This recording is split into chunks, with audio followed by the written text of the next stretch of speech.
Ormachea, a quien le damos la cordial bienvenida. Un gusto tenerlo nuevamente en el programa, don Enrique. Sí, gracias por la invitación, un gusto estar en tu programa. Para hablar sobre la agricultura empresarial que aporta más alimentos que la campesina.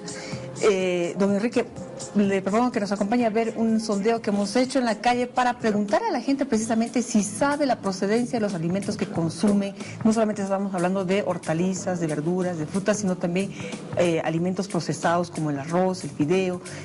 Vamos a ver si la gente tiene conciencia de dónde es que provienen estos alimentos. ¿Le parece? Perfecto. Bueno, pues adelante con el sondeo.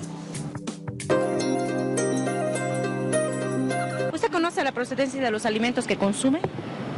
Bueno, procedencia exacta no, solamente voy al mercado y me dicen de dónde es, si es de río abajo, si es del altiplano, sí. Algunos sí, algunos sí. ¿Y la mayoría? La verdad no muchos. Sí, generalmente vienen de Santa Cruz, arroz, azúcar, dicen, no, de Santa Cruz generalmente. Ahora en La Paz no hay, lamentablemente, ¿no? No. No. La procedencia no son pues nacional.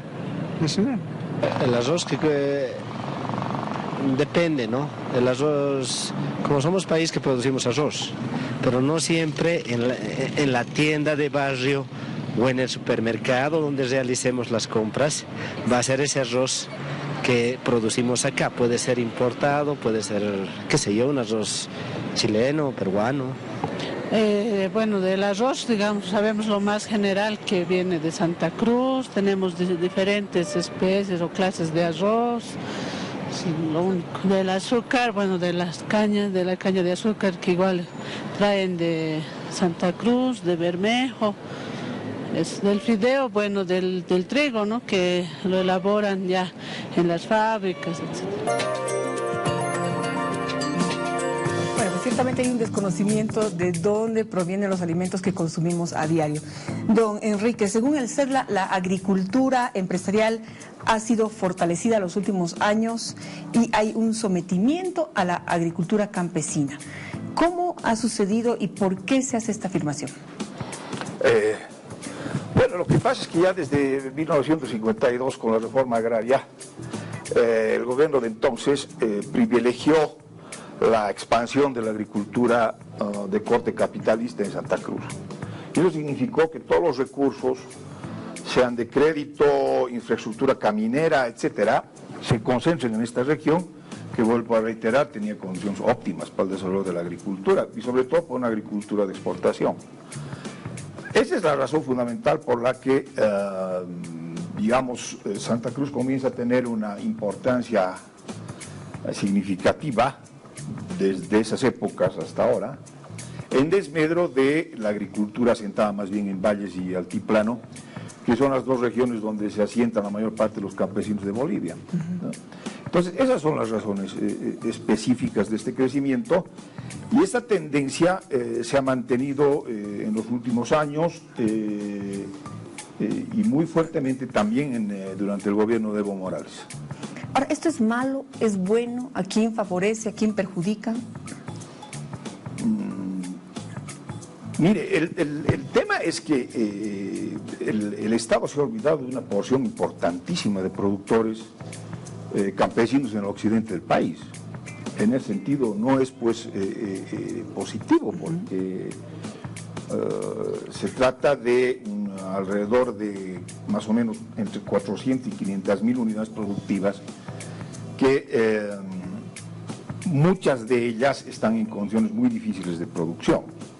Sin embargo, por ejemplo, en los últimos años, y los medios lo han significado en el último tiempo, hay también cultivos que tienen un crecimiento importante, como la quinoa.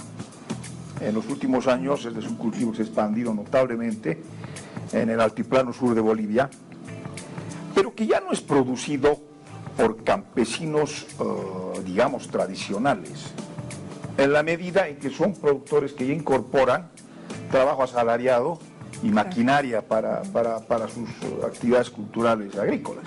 En ese sentido estamos hablando más bien de productores empresariales o pequeño empresariales.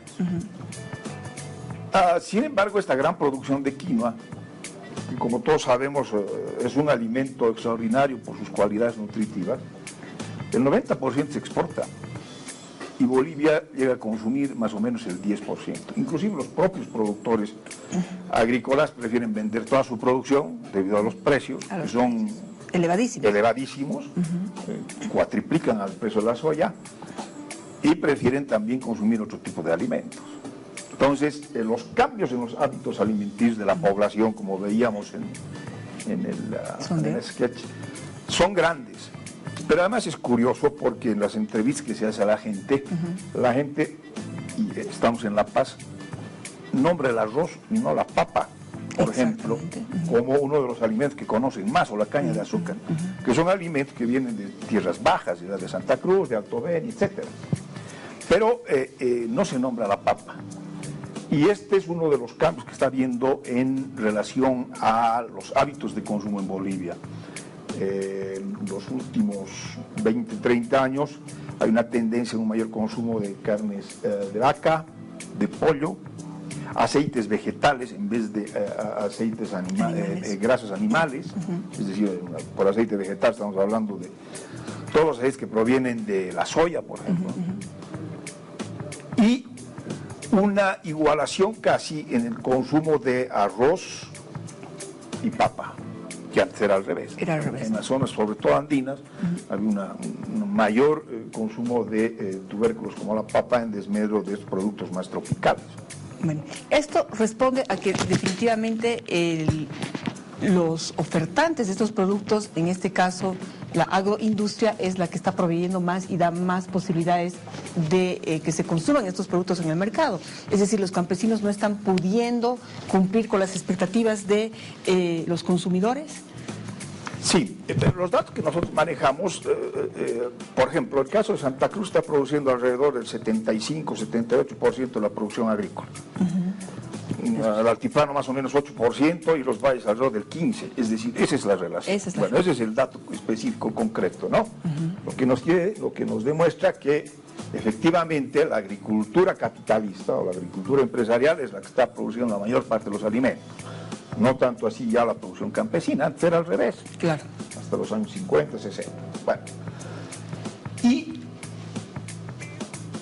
esta producción agrícola está fundamentalmente guiada ya por los requerimientos de la industria transformadora de alimentos.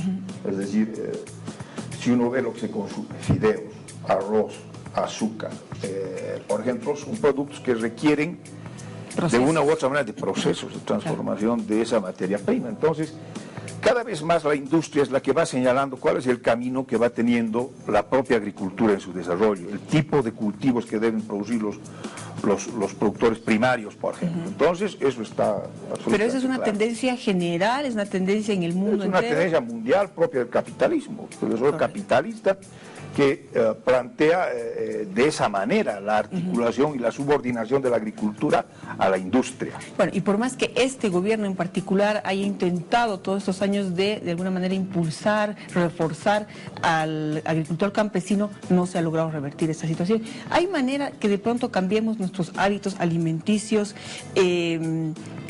¿Es posible que se revierta esa situación y empecemos a demandar de pronto productos menos manufacturados y más naturales, digamos así? En términos, digamos, ecológicos, sí. Es decir, pero que pueden ser producidos tanto por campesinos como por la industria. ¿No? Pero sí, cada vez más la población va a ir consumiendo productos manufacturados, ¿no? Esto porque, bueno, es un tema, digamos, inevitable. Por ejemplo, en el caso de la papa, hoy se consume sobre todo la famosa papa holandesa o la papa de Ciré, como se llama en Santa Cruz. Es una papa que sirve para el fast food. Claro, la papa que se consume en los restaurantes, que son ya de consumo masivo.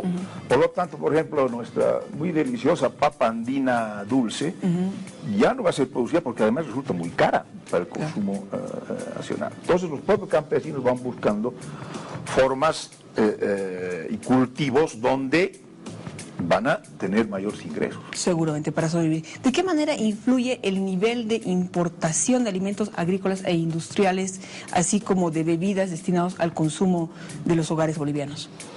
Bueno, desde prácticamente los años, mitad de los 90, fase, hay una tendencia a una mayor importación de alimentos en Bolivia, y esa tendencia el gobierno no ha podido variarla tampoco, ¿no?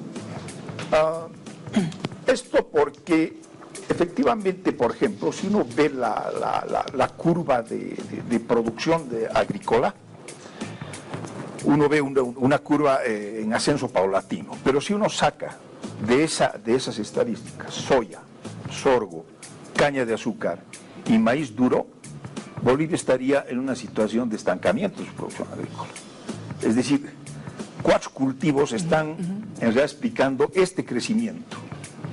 En los últimos 5 años, durante el gobierno del presidente Morales, el 80% del crecimiento de la producción se debe a 2 cultivos, soya y caña de azúcar.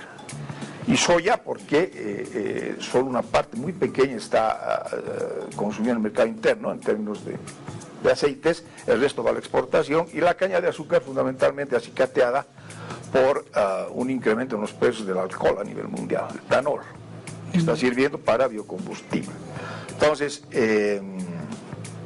esa es la situación específica que explica en parte esta gran, digamos, tendencia al incremento en importación de alimentos. Pero además hay otro, y es el importante proceso de urbanización que ha vivido Bolivia en los últimos años, y también a procesos de especialización de los propios campesinos en lo que producen.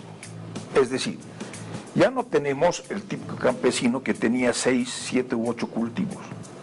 Es decir, hoy día tenemos un campesino que produce o papa con algún producto más, esto porque está cada vez más articulado al mercado. Claro.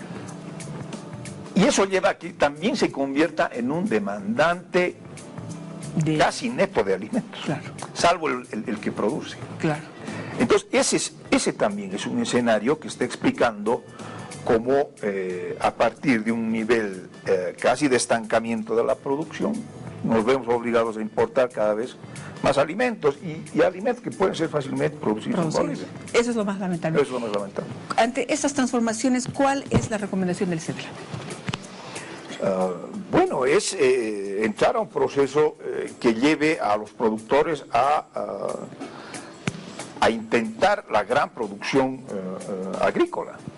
Es decir, lamentablemente en Bolivia hay una suerte de adoración por la pequeña agricultura, que como todos sabemos es la fuente de la miseria de los campesinos. Entonces, aquí se trata de dar saltos cualitativos en la producción agrícola, intentar, antes que elevar los niveles de las superficies cultivadas, entrar a un proceso de incremento de la productividad de la tierra. Y esto tanto para el sector campesino como para el sector industrial y agroempresarial.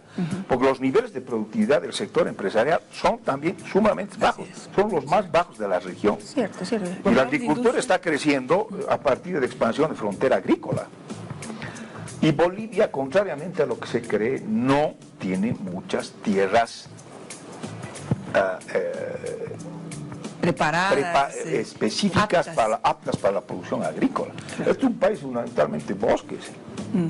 Hay que trabajar sobre eso. Hay que trabajar sobre eso, y tiene que entrar un proceso de incremento de productividad de la tierra.